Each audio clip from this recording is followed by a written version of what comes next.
Video தொடர்ந்து பார்க்குறதுக்கு முன்னால் கீழே உள்ள சப்ஸ்கிரைப் பெல் பட்டனை கிளிக் பண்ணுங்கள். அப்போ தான் தொடர்ந்து வரும் செய்திகளை நீங்கள் பார்க்க முடியும். ஆபத்தான முறையில் வாகனம் ஓட்டி தங்கள் உயிருக்கு மட்டுமின்றி மற்றவர்களின் உயிருக்கும் ஆபத்தை ஏற்படுத்தும் ஓட்டுநர்கள் மீது போக்குவரத்து துறை இனி கடுமையான நடவடிக்கை எடுக்கும் என்று கூறப்படுகிறது. மேலும் அது இருந்துவிட்டு வாகனம் ஓட்டினால் ஓட்டுநர் உரிமம் ரத்து செய்யப்படும் என்றும் சொல்லப்படுகிறது.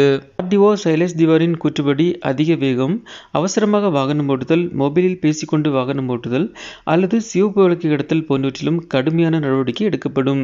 இதுபோன்ற சந்தர்ப்பங்களில் டிஎல் முதல் முறையாக இடைநிறுத்தப்படும்.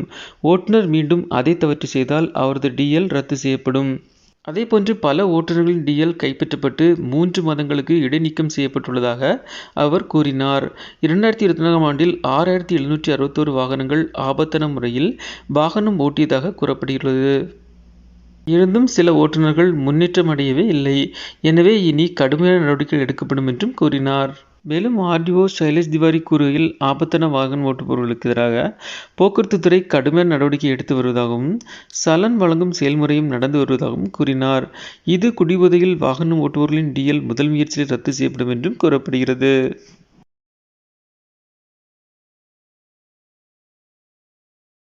இந்த வீடியோ உங்களுக்கு பிடிச்சிருந்துச்சுன்னா லைக் பண்ணுங்க, சேனலை சப்ஸ்கிரைப் பண்ணுங்க. தேங்க்ஸ் ஃபார் வாட்சிங் ஆல் வியூவர்ஸ். தேங்க்யூ.